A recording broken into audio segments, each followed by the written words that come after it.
कहते हैं टेक्नोलॉजी का अगर सही इस्तेमाल किया जाए तो वो वरदान है, लेकिन अगर इसी टेक्नोलॉजी का गलत तरीके से इस्तेमाल किया जाए तो यह अभिशाप बनते देरी नहीं लगती।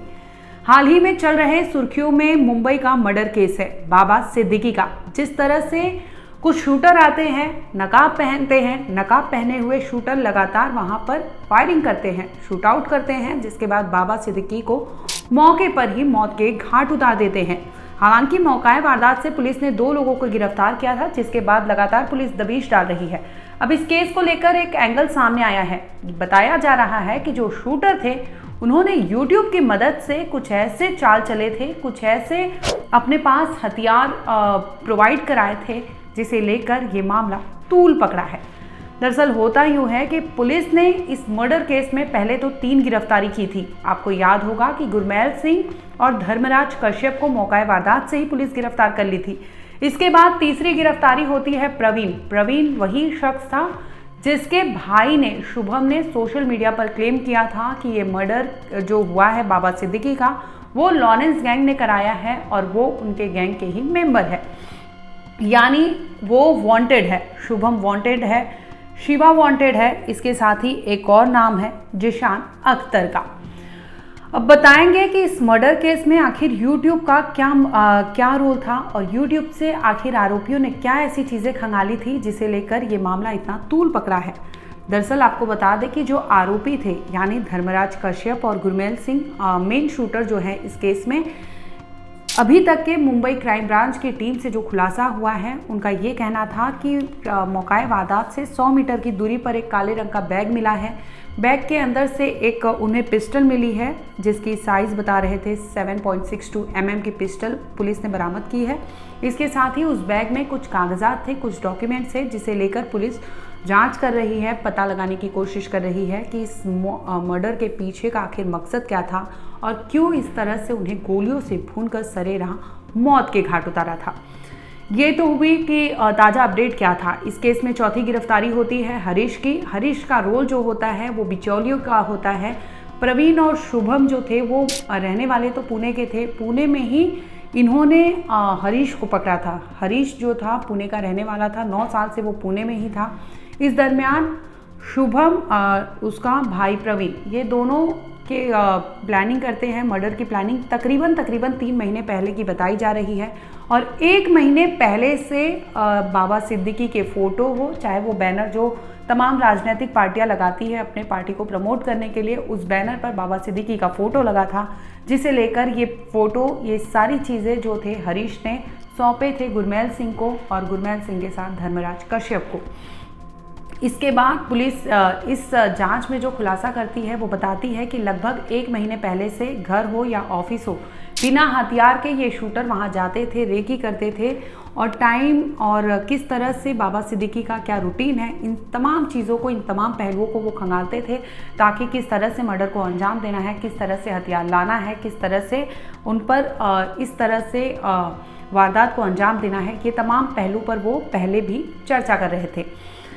मुंबई क्राइम ब्रांच ने हरीश को लेकर खुलासा किया कि उसने 2 लाख रुपए जो प्रवीण और शुभम ने मिलकर दिए थे, वो हरीश ने 2 लाख रुपए ले जाकर शूटर यानी गुरमेल सिंह और शुभम को दिए थे। इसके साथ ही धर्मराज कश्यप, शुभम माफ़ करना, जो ये लोग ने पैसे 2 लाख रुपए दिए थे प्रवीण और उसके भाई शुभम ने देना था कातिलों को, शूटर को, और इसके साथ ही 2 मोबाइल फ़ोन भी दिए थे और ये बाकायदा हरीश जो है वो ले जाता है, शूटर्स को देता है और इस मोबाइल के तहत ही उनसे कॉन्ट्रैक्ट किलिंग जो की गई है, कॉन्ट्रैक्ट किलिंग के तहत इस मर्डर को ऐसा बताया जा रहा है कि अंजाम दिया गया हो सकता है, क्योंकि जिस तरह से ट्रैक रिकॉर्ड दिखा गया है, जिस तरह से इनका पिछला रिकॉर्ड है, उन तमाम पहलुओं को देखकर यही लगता है कि ये कॉन्ट्रैक्ट किलिंग का केस था।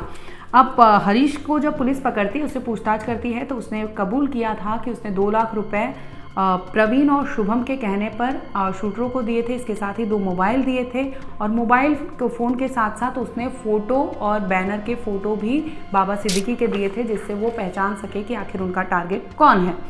बता दें कि हरीश जो है वो 9 साल से पुणे में रहता था और इसके साथ ही जो आरोपियों और जो कॉन्ट्रैक्ट किलर थे, इनमें अगर बात करने का जो जरिया था, जो बिचौलिए का काम था, वो हरीश करता था।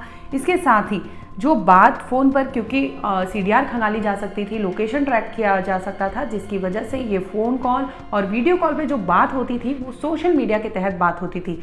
इन्होंने पहला टूल पकड़ा था स्नैपचैट को। स्नैपचैट से ये चैटिंग करते थे ताकि किसी के पास कोई एविडेंस ना रह सके, एक बार पढ़ने के बाद चीज़ें वहाँ से डिलीट हो सके और कोई भी एविडेंस उनके पास बच ना सके, जिसके बाद वो एविडेंस बाद में अगर कुछ होता है तो उनके अगेंस्ट ये एज एविडेंस प्रूफ किया जा सके। तो ये तमाम पहलू थे, तमाम छोटी छोटी चीज़ें थी जो बारीकी से शूटरों ने और कॉन्ट्रैक्ट किलर जो था इतनी बारीकी से ये पूरी मर्डर की प्लानिंग उसने रची थी।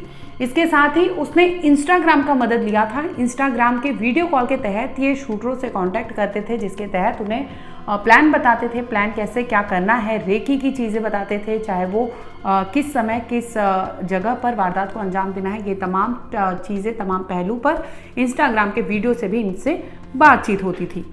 अब बात करेंगे कि आखिर YouTube पर इन्होंने कैसे धर्मराज कश्यप और गुरमेल सिंह, इन्होंने कैसे शूट आउट सीखा, क्योंकि पिस्टल चलाना अमूमन साधारण व्यक्ति का काम नहीं है, जिसकी वजह से इन्होंने बाकायदा YouTube पर ये सारी चीज़ें सर्च की, जिसमें इन्होंने पिस्टल कैसे चलाते हैं इसे सीखा। इसके साथ ही बिना मैगज़ीन के भी वो प्रैक्टिस किया करते थे ताकि वो इजीली इस तरह से मर्डर को अंजाम दे सके। ये सभी चीज़ें पुलिस में बाकायदा रिकॉर्ड हुआ है। CBI मुंबई क्राइम ब्रांच जो है उन्होंने खुलासा किया है हरीश के पकड़ने के बाद कि ये जो दो शूटर थे गुरमेल सिंह और धर्मराज कश्यप, ये दोनों ने मोबाइल पे YouTube के ज़रिए इन्होंने शूट आउट करना सीखा और इसकी मदद से ही वो जाते हैं और इस तरह से बांद्रा ईस्ट में और इस बाबा सिद्दीकी को मौत के घाट उतार देते हैं।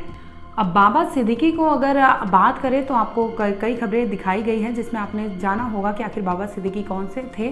तो आपको छोटे और कम शब्दों में बता दें कि लगभग 48 साल से वो कांग्रेस में रहे हैं और इसके साथ ही 3 साल के वो MLA रह चुके हैं बांद्रा वेस्ट के कॉन्स्टिट्यूएंसी से। और इसी के साथ ही उनकी जो पकड़ थी, उनकी जो पैठ थी, बॉलीवुड में काफ़ी मजबूत मानी जाती थी, जिसकी वजह से आपने देखा होगा कि कई सितारे उनके साथ नज़र आते थे। और ये बाबा सिद्दीकी जो थे इफ्तार पार्टी के लिए भी फेमस थे कि अपनी इफ्तार पार्टी इस कदर देते थे कि पूरे सितारे चाहे बड़े बड़े लोग हो उस पार्टी में आते थे, उस इफ्तार पार्टी में लोग शरीक होते थे। जिसके बाद बाबा सिद्दीकी के साथ कई आपने तस्वीरें देखी होंगी कि जिस तरह से लोग उनके साथ नज़र आते थे।